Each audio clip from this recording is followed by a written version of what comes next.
bienvenidos a Discutamos México. Yo soy Rosana Fuentes Verain. Vamos a hablar de la empresa mexicana. La idea es que empezamos haciendo una reflexión, si les parece, de lo que ha sido la empresa en México y vamos a ver sus experiencias particulares porque cada uno de ustedes las tiene. Doctor. En el mundo de la empresa también hay una gran diversidad en el caso de México, según sus regiones, sus vinculaciones o no con Estados Unidos, sus relaciones con el Estado, etc. El segundo punto, que hoy podría estar de moda, es que ha habido sucesivas crisis y que lo que uno encuentra en los estudios, por lo menos los que hacemos en el norte, es que ha habido respuestas a esas crisis, capacidad de enfrentarlas, reconversiones. Así que lo que uno podría mirar hacia adelante es que hay fortalezas, hay problemas, pero hay muchas perspectivas. México tiene una gran ventaja que desde la política y de otras miradas no parecen importantes, pero desde la economía sí, que es la relación con el más grande mercado del mundo. Y eso es un dato a tener en cuenta, tanto en la historia, ha sido muy significativo, como hacia adelante. Bueno, pues hemos visto, obviamente, que entramos en varias crisis en el pasado y simplemente, pues recientemente, la última crisis económica mundial, y las empresas pues siempre se han ajustado a estos cambios, ¿no? Siempre buscan la forma de enfrentar, inclusive de aprovechar esas coyunturas a algunos empresarios de manera exitosa, ¿no? Y siempre que hay una crisis, pues hay un reacomodo y pues surgen oportunidades, ¿no? Y creo que en ese sentido, pues México y los empresarios mexicanos tenemos pues vasta experiencia por precisamente esas crisis recurrentes que hemos vivido. Algunos dicen que siempre hemos estado en crisis, pero creo que hay esa capacidad de ajustarse. Obviamente hacia adelante lo que quisiéramos ver es que realmente hiciéramos los cambios necesarios en el país para poder tener pues un marco mucho más sólido que nos permita realmente llegar a los niveles de crecimiento que requiere el país para pues llegar a ser una de las economías más importantes en el mundo.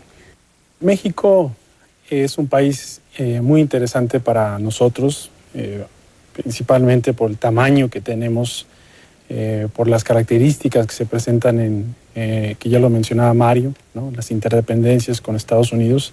Nosotros tenemos 24 años de estar en el país y hemos venido viviendo esa evolución y revolución del uso de las tecnologías de la información en México.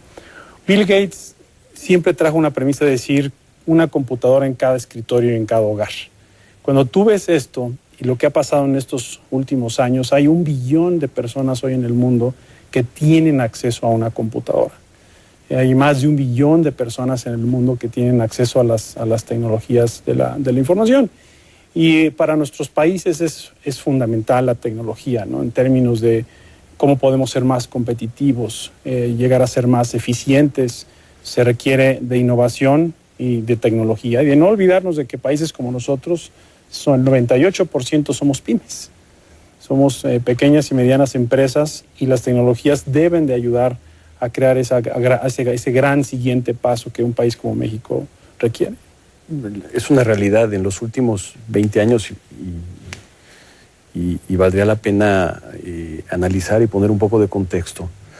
A finales de los 80, a principios de los 90, viene una apertura, viene un deseo de integración de México hacia el mundo, ¿no? Es el momento del Tratado de Libre Comercio, es el momento de darnos cuenta que el futuro de nuestro país está en una integración mundial y en el mundo de la cultura y del entretenimiento pues no puede ser una excepción.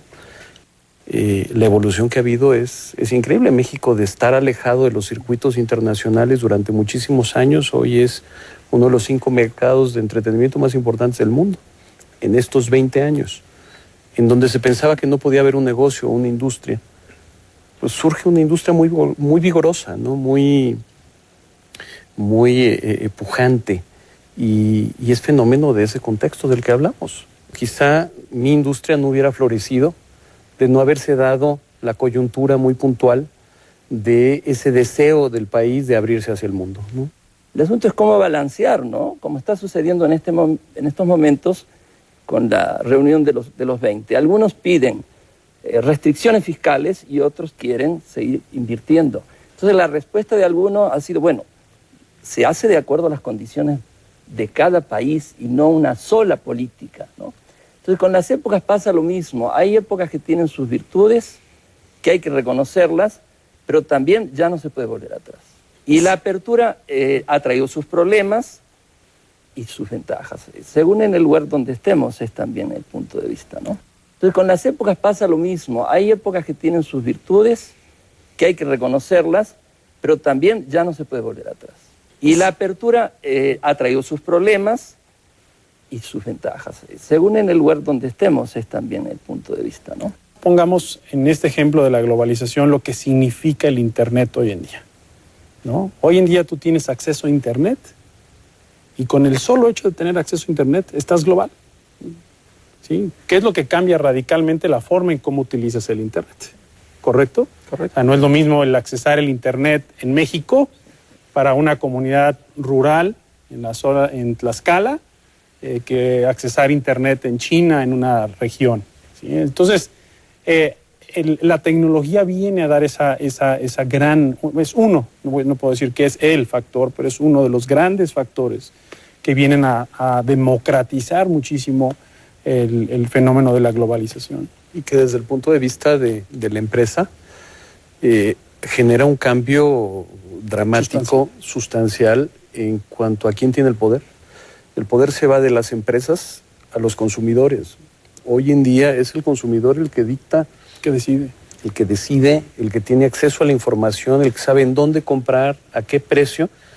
Y antes era un poco más dependiente de lo que las empresas quisieran ofrecer como productos e imponer como modas. ¿Te exige más tu consumidor hoy en día? Absolutamente. Absolutamente. ¿Y cómo recibes esa retroalimentación de alguien más conectado con el mundo? No, bueno, hoy en día es un tema tan sofisticado como que el consumidor sabe exactamente el valorar la calidad del producto que estás ofreciendo y si ese producto se consume de una manera distinta o a otro precio en otro país. Y tiene acceso a esa información y tiene acceso en línea. Y la fidelidad, eso le da un poder al consumidor que es extraordinario y le implica unos retos a la empresa de hoy en día que no tenía hace 20 años o 30 o 40 años, tenía otros retos. Sí, claro. Pero esto es irreversible, absolutamente. Es el conocimiento, el manejo de esa información por parte del consumidor que es extraordinario. Y yo quisiera dejar un punto más a la mesa que es, no perdamos el México de largo plazo. ¿Qué vamos a hacer en los próximos 40 años? Con un plan sólido. No podemos seguir con cortoplacismos, tratando de resolver. El paulatino discurso de que vamos perdiendo competitividad y un año nos acostumbramos a que hay menos petróleo, otro año nos acostumbramos a que el puente ya no funciona, etcétera, etcétera. Tenemos muchos retos, Rosana. También nos acostumbramos a decir, pues estos empresarios son empresarios, pero no pagan impuestos, pero no enteran a la seguridad social de sus trabajadores. No innovan, no cambian. No innovan, ¿no? Yo creo que los empresarios son mucho más cumplidores en lo general de lo que se pudiera pensar. O sea, no podríamos subsistir, esa es la verdad, en un entorno de fiscalización como existe actualmente, como el que vivimos. Lo que pasa es que también, viendo las cosas positivas, tenemos una clase media que no existía hace 20 años. Tenemos algo que se está logrando, aún en este entorno que sentimos en ocasiones como de parálisis, porque tenemos un país que no ha crecido, pero al mismo tiempo tiene una clase media que no existía. ¿Qué cosas están sucediendo? La gente está teniendo acceso a otro tipo de bienes y servicios por encima del sobrevivir, ¿no? Y eso a mí me da mucho entusiasmo de que si logramos hacer reformas y algunos cambios, el potencial que tiene el país es tremendo. ¿Por qué no se dan los cambios? Y eso me lleva, yo creo que a la madre de todas las reformas, que debiera ser la reforma política en este país. La reforma al Estado se le ha dado vuelta se ha pospuesto, pero mientras no tengamos un sistema político que realmente responda a las demandas de la ciudadanía y a los desafíos que tiene el país, y que responda ágilmente, pues va a ser muy difícil que podamos precisamente adecuar y transitar por las reformas que requiere el país para crecer. Y hay algunos conceptos que quiero destacar que para el empresariado son importantes. Uno, ya hablamos de las reformas, coincido contigo. Dos, hay que fomentar la innovación en nuestro país, eso es muy, muy importante. Tres, responsabilidad social. Tiene que haber un componente de responsabilidad social en las empresas. Y eso es para mí una pieza fundamental, el entender qué necesitan tus mercados. Algo tan básico como el acercamiento a tus clientes. Pensar globales y locales. ¿A qué me refiero con esto? Hoy es una empresa que quiera salir al mercado, tiene que saber que existe el Internet y que hay otros mercados y hay otro mundo. Pero también dentro de México tenemos que descentralizarnos, ¿no? No es pensar en el Distrito Federal, sino en pensar en las regiones, ¿no? Y de ahí sale este concepto que se llama glocal, ¿no? Irse global y quedarse local, es un concepto, pero las empresas tienen que empezar. Esos serían mis componentes. Muchas gracias, y que no perdamos el ánimo y el optimismo como empresarios en México. Vas tú, Alejandro. Pues mira, yo creo que está dicho. Yo creo que está dicho. Tenemos desafíos muy claros y tenemos oportunidades también muy claras. Tenemos un país que tiene un potencial increíble y que haciendo una serie de ajustes que no son tan dramáticos, se pudiera llegar a detonar el crecimiento de este país por varias décadas, nuevamente, y que la recompensa puede ser extraordinaria. Qué bueno, muchas gracias. Creo que todo esto depende del lugar donde se apliquen los cambios y las reformas. Hay ya trayectorias de largo plazo. Hay regiones que van a enfrentar la situación y hay otras que tendrán que aprender a hacerlo.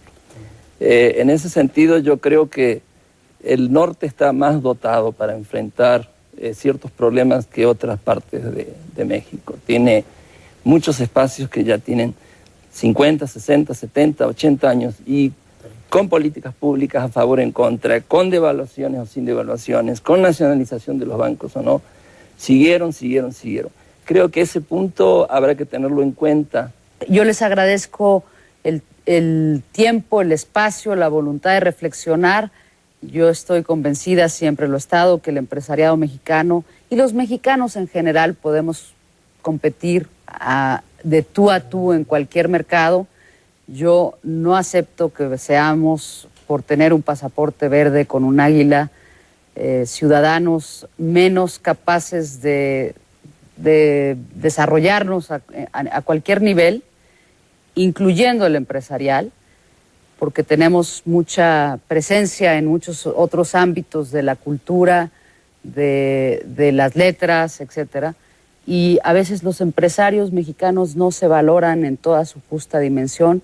Y bueno, al final de cuentas son empleadores, son productores de generación de riqueza, sí en grados distintos en el país, pero con la solidaridad de por medio y con el reto de que somos un México, vamos a ver qué pasa en los siguientes 200 años. Muchas gracias por su tiempo, Rosana Fuentes Verain. Gracias a ustedes por su compañía, por su inteligencia y esperemos que nos veamos en un mediano y largo plazo. 20, 40 años, aquí estamos. Gracias. Gracias.